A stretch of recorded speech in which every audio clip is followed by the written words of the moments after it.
up a seat at the bar to join us for another episode of McAnally's Pubcast, a podcast exploring the fun and fantastical mind of Jim Butcher's The Dresden Files series. Hosts Tanzan, Jess, and Maggie bring you another round of literary analysis on this immense, immersive, and colorful environment inhabited by Harry Dresden, the world's only licensed private investigator and professional wizard.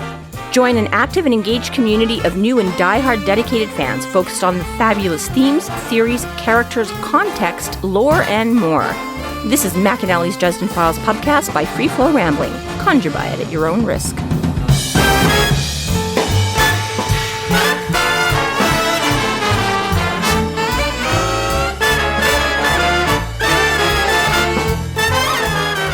Welcome to the McAnally's Pubcast, brought to you by Free Flow Rambling. This is episode 12.2, It's a Trap, where we are covering the novel Blood Rites. My name is Tanzan, and I'm joined by Maggie. Hello, hello. And Jess.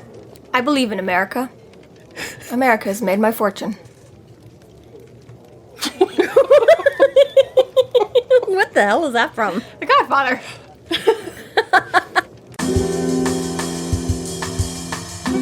Chapter 2.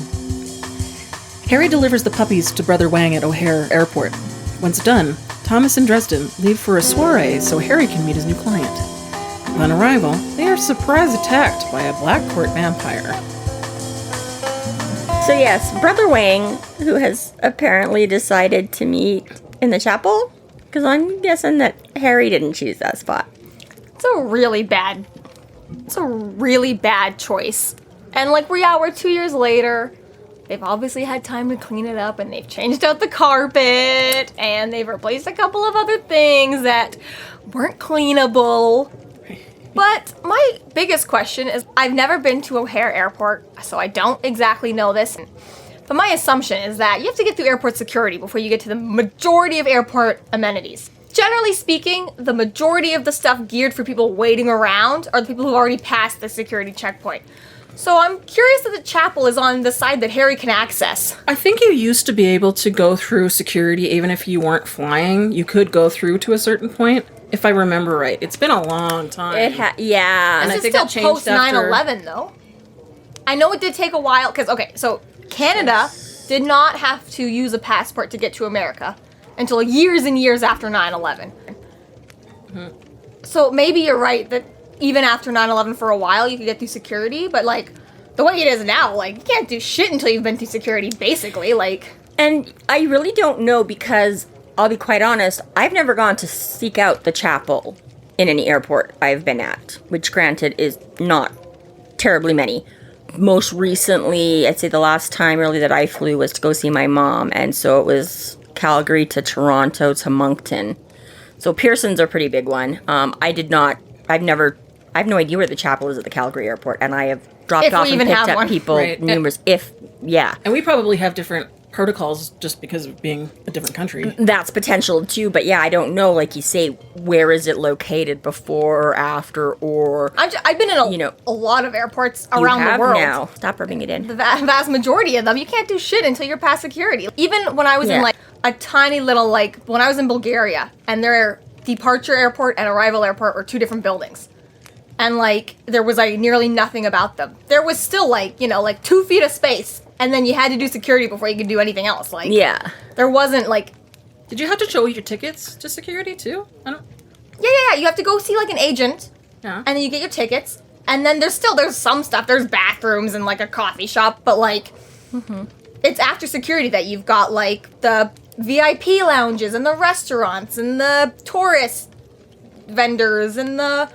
Souvenir shops. $13 water bottle stand and all of that is on the other side of security because generally speaking, the people on the not leaving don't need to buy anything. They're just dropping people off or picking people up. They don't need 1,000 shops. Or you can potentially go elsewhere to get those things. Well, exactly, right? But it's when you're on the other side of security, you live here now. Yeah. So here's all these restaurants and bookstores and other bullshit, but I legit don't remember, and I pretty much exclusively drives where I wanted to go, so. And I can understand maybe having the chapel on the side where all the family can go and pray together, not just the ones who are traveling, if you really care about that. And if you're looking for a chapel in an airport, you must really care about that. But Yeah. I still feel like it's weird that Harry was just like, no problem, walking through the airport with a fuck ton of dogs.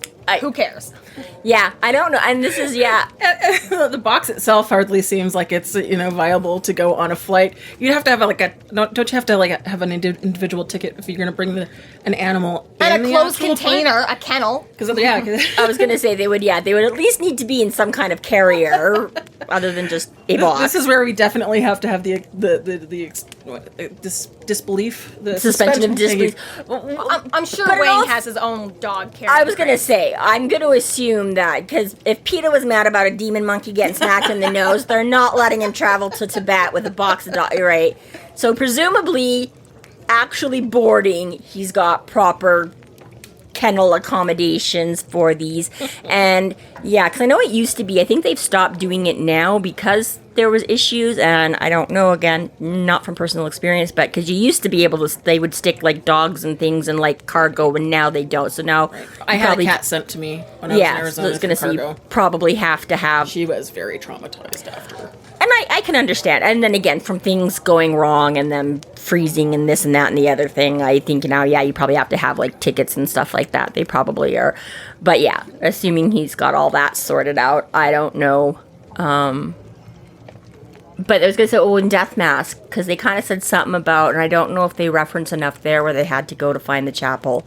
Because there it was less of an issue because they were vacating the airport anyway, so who gave a fuck if they went through. I didn't care then because I was like, there's not security standing around. But that's what I mean is I don't know if it sort of said anything more there about where it was that would indicate, where, but yeah. Went to the website, O'Hare International Airport, and they've got a whole page on the chapel, and it is tagged with pre-security.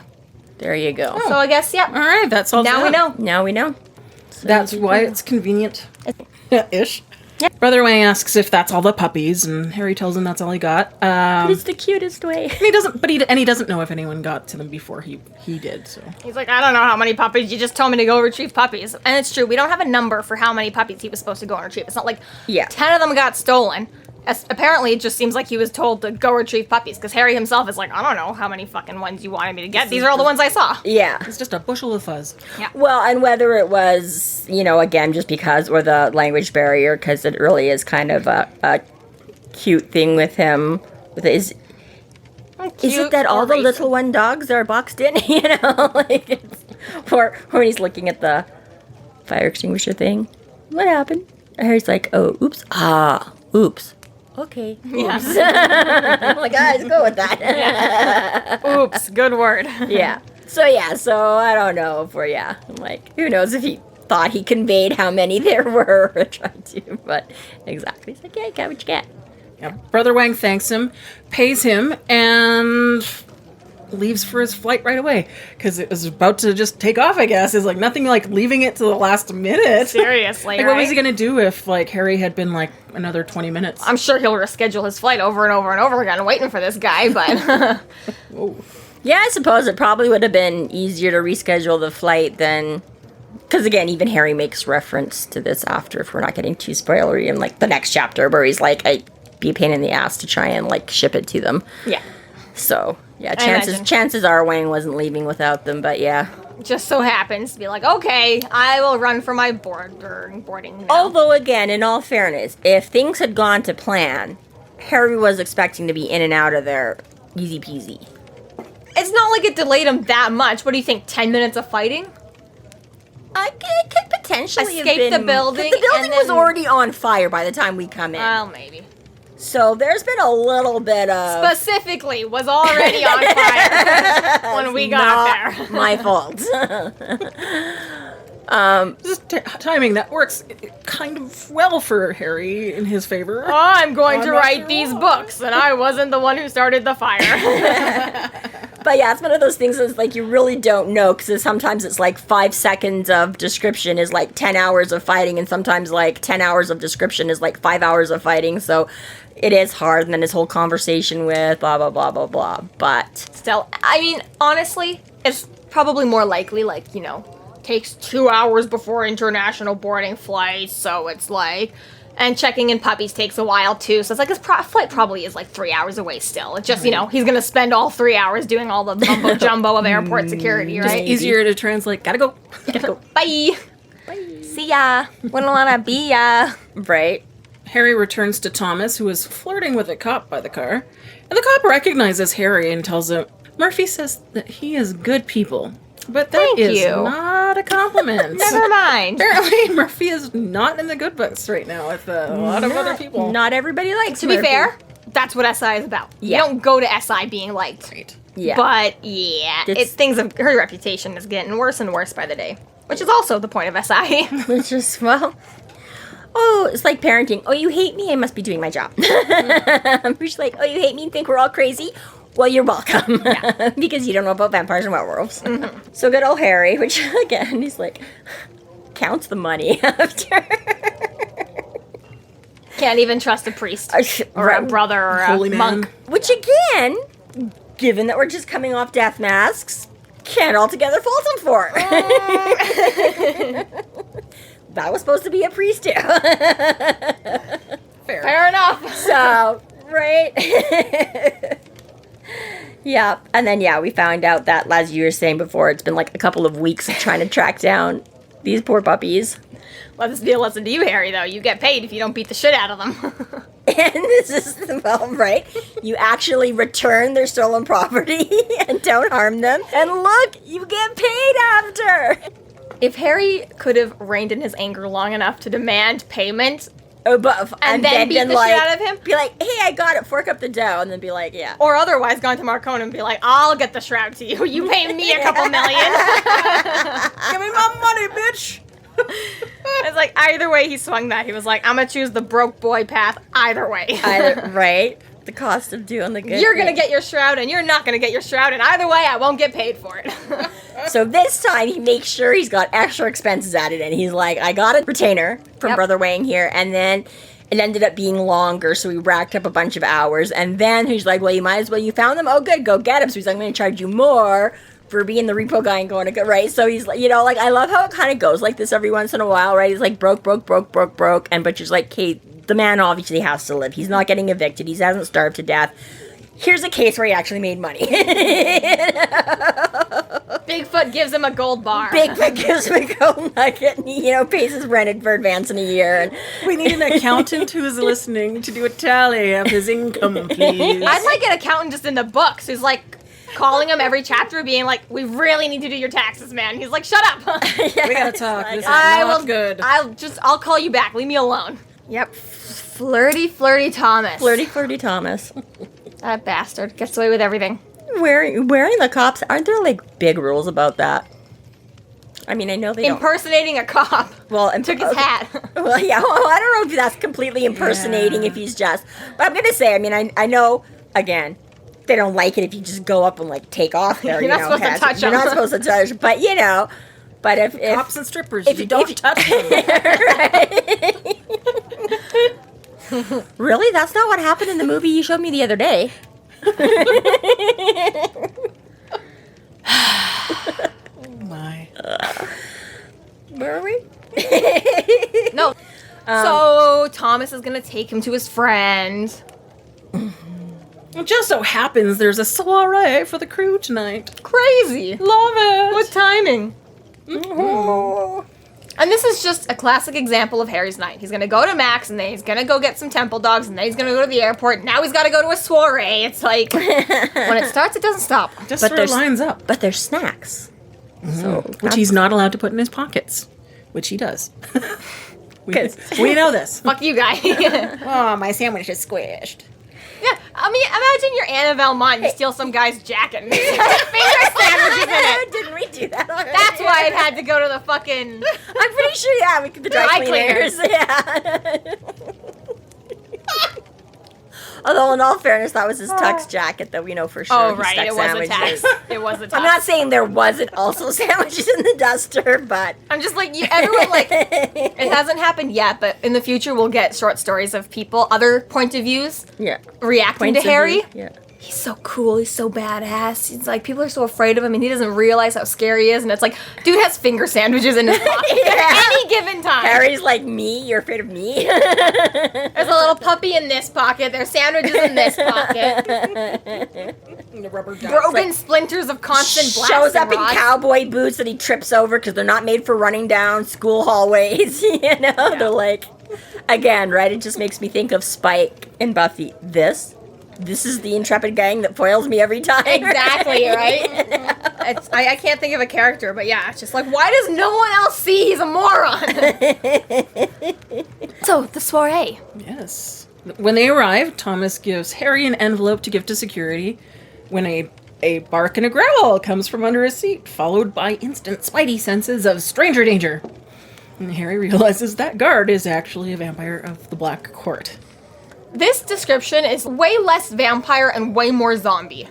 That's true. It was grotesque. This is the first... Even when we've described black vampires before, I guess Maverick kind of had her shit together, and that's really the only black vampire we've seen otherwise. Mm-hmm. But this guy seems like totally like death's doorstep for the vampires. Well, and I think that's the difference again that Butcher makes between each one, Like, so you've got Thomas, who's very human-like. So there's virtually no indicators about him being vampiric other than when he gets all super strengthy and stuff like that. No fangs, no blood, no... And then the Reds have the whole meat suit thing, and then that's it, is that these guys are like the original gross not everlasting beauty and young forever fountain of youth. It's like, no, it's a rotting corpse. Yeah, and it does determine, we're wondering whether or not the Reds could change their meat suit, but we at least know that the black vampires keep the same face that they had in life.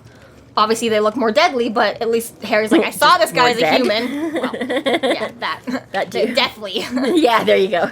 That obviously Harry's seen this person before they were a vampire, and it's still the same face. Recognizes although now worse. Him. Yeah. White Court and the Black Court definitely don't change their faces, and then the Red Court is still, we don't know yet or whatever. Right. And he kind of leaves out the lore for the Black Court just because he bases it off of Bram Stoker's Dracula. Mm-hmm. Well, yeah. I mean, I think, if I remember right, for Bram Stoker's, if, he's not fed, if Dracula's not fed very well, he sort of does that decay withering thing. and... But the more fed he is, the more...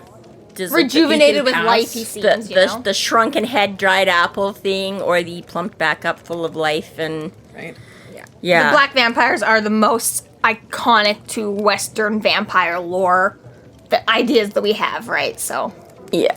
As long as they're filled with blood, they're the vitality of life, but that's the whole point of the whole Bram Stoker in the Dresden Files, is that they had been weakened and this guy's just a lackey too, so... And because everyone knows how to take him out now, but yeah, exactly, it's that, probably, again, if they don't get beat up or anything like that, they stay relatively intact, looking just kind of dead, not real, whereas, they don't recover or regenerate from any damage they take. So that's, the other thing in this one is that. So if any of them have fallen on tough times, then they're not coming back from that, and they're going to look worse and worse and worse and worse and worse. And that makes them the most human of them all. Well, ish, yeah. Except for that whole immortality. Pass for human. And the super strength, because even though Harry goes to dodge out of the way, the thing still gets his sleeve, and basically he has all the power in his 2 fingers that Harry has in his entire upper body. Yeah. Which is not fair. Not at all. I think I should be able to fight off a nearly dead zombie. Right. One that apparently, not more than a couple of years old. Harry tries to break free, but isn't strong enough, and the vampire begins to attack.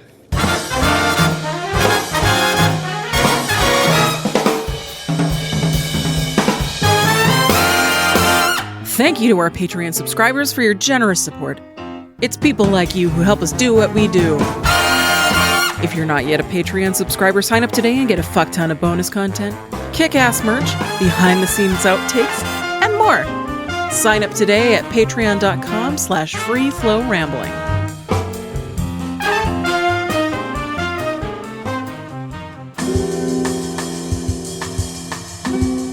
Chapter 3. Harry fights off the vampire using holy water-filled balloons. Thomas assists, and they successfully fend off the vampire. So he was partially to, leaning down to figure out what the hell is growling in his car. Mm-hmm. And luckily that means he's able to grab his handy dandy wizard items he stashed in the vehicle. How did he get a holy water filled balloon? Did he just go to Father Forthill with already filled balloons and was like, bless this shit?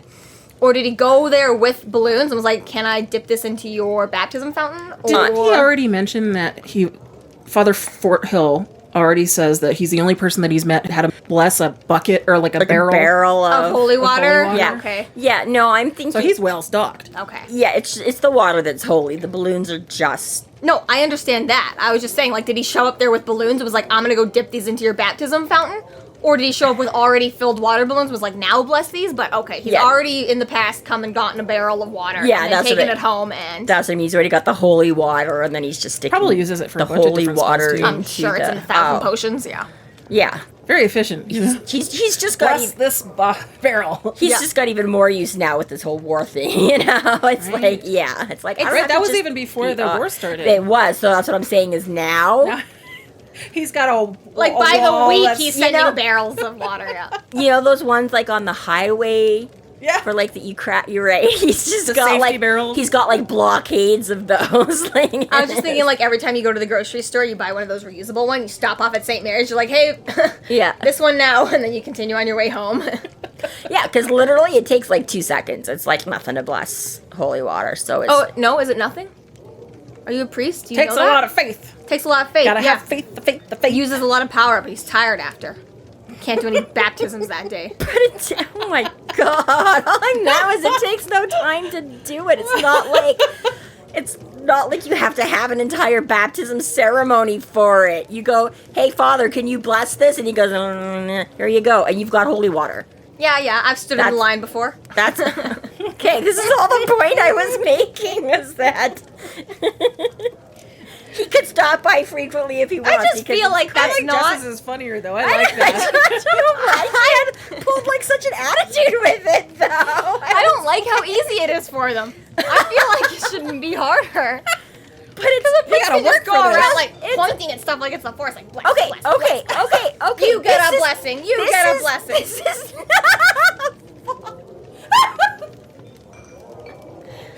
I just feel like it should be harder, or at least more time consuming.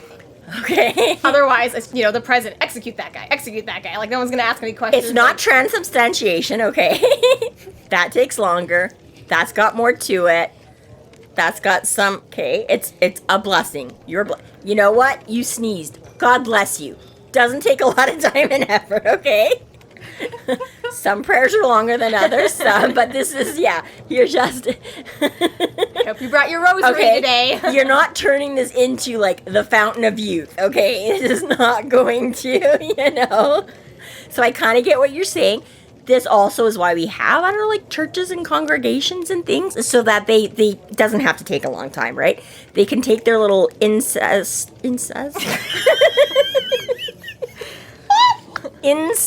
burner and bless everybody all at once, okay? I'm not going to take time to go through, 50 of you, 100 of you, 200 of you at a time. So we're just going to say, all of you right here, right now, bless you, go on, have a, so, yes. They chuck the water at your face. Or that, yes, that was the other one, and we've all been splashed in the face with the burns. No, I've never sat that close in a church. Well, I have. We were always in the front row. Literally. Front pew. It's good to know a guy, either way. Either way. I just love the ideas that Harry comes up with, though. Like a water balloon filled with holy water is pretty freaking genius. I'm actually kind of a little bit surprised it's not in a water gun. Effective. I feel like a water gun would hold up in the car better, though. Like, you just went careening through the streets and all of these water balloons and just survived. It's actually a condom. But maybe. That'd be at least sturdier material. Well, it also needs to pop, though, once he attacks. Yeah. But this is, again, like, I just feel like, in a car that doesn't really have any padding in it anymore, and then you got 3 water balloons in the bottom of your vehicle, and they've survived constantly driving around the city. There's also a dog under there. But they're in a box, so who knows what else is in this box and how well it's padded and keeping his...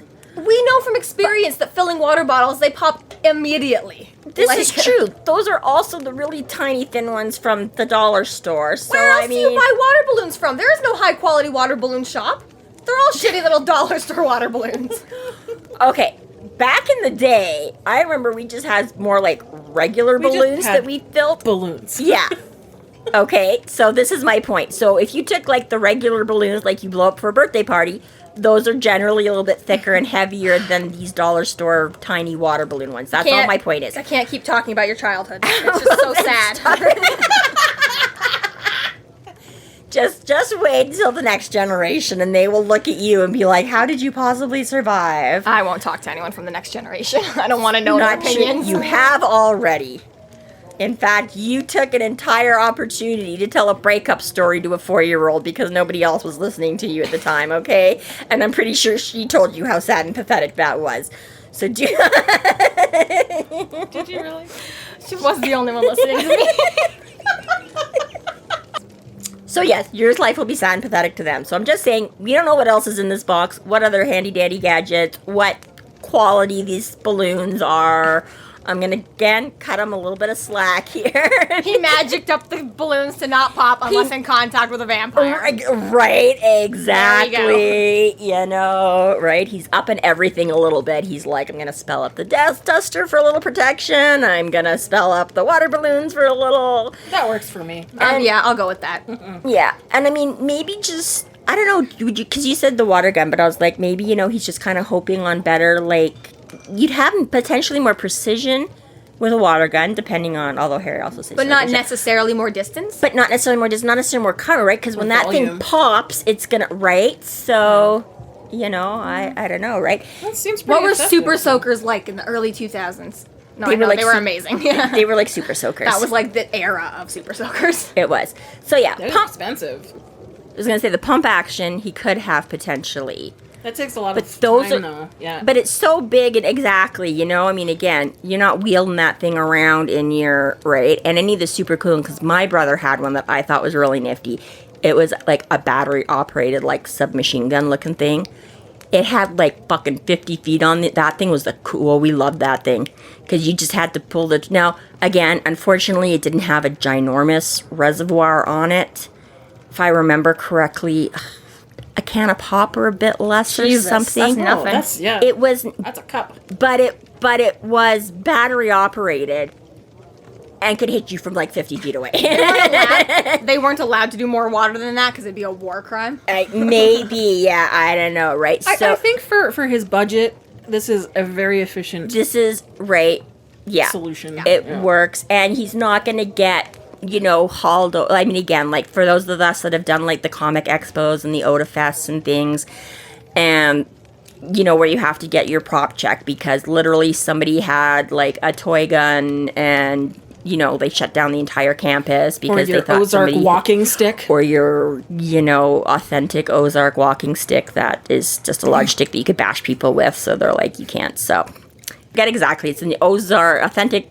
Traditional Ozark something or other walking stick. I feel like there's... One year I went as Harry Dresden to Comic Expo, and they actually did make me surrender. Check in my walking stick. Yes. And so we put on the checklist. It isn't a club. It's a walking stick. 6 feet long. It's traditional Ozark folk art with dents and nicks all over it. I thought about it for a second. I'm insecure. Get a blanket. So yes, took a notepad and he wrote, received 1 6-foot-tall traditional Ozark walking club from Mr. Smartass. So yes, that's what, when they said she had to turn it in, I was like, wait. We gotta put this on the receipt. You guys are funny. That was the only pro to it being confiscated. Was like, it's been confiscated in the books too. This is a little too true. Still canon. Right? And then, Thomas, little late to the draw, boot to the head. I know. Right? It was so perfect for listening to this. I was like, hey! And especially because, in the last book, we were like, what'd you say, boot to the face? It was like, I want to make that joke, but I can't because it's coming up next chapter.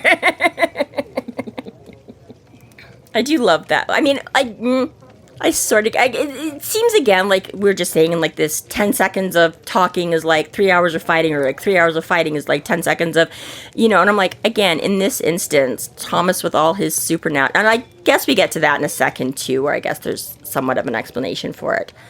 But yeah, the puppy starts grumbling, so then Harry starts extending, so and then Thomas is still just like, I was like, why did it take you so much longer than both of these other things? I'm like, Harry had to throw out his senses, but I'm like, you and the puppy should have been like on the same level here. You both should have had that like instant. Right.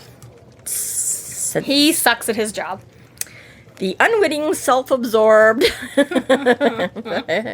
When you're traveling around with a big, strong man, you let your guard down, He's like, I got Harry with me. Right. I don't need to be looking out for myself. I got him. Right. He's got to be protecting Justina, because she's the, small, female-y, not super strong. And now he's like, you know what? I'm with Dresden. Dresden can be the protector. I'm just going to sit back. I'm in the passenger seat. He's got a lot on his mind. Right. Does he, though?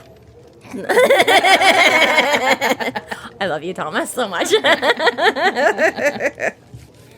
But yes, I know. So it loves to play up that he's just the dumb, blonde, ditzy one. But really. Yeah. So Harry grabs another blessed bubble to use on the injured vampire, but he retreats. And furthermore, proving that Harry's the smartest guy in the car.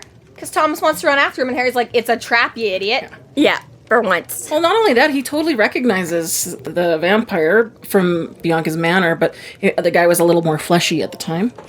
Yeah. Right, yeah. So, this is, part of why he's like, wait. That is specifically a Maverick flunky.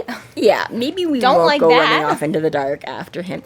So, this, though, does bring up, like, because they don't address it more than this. And I'm like, again, is this just a super coincidental attack of opportunity?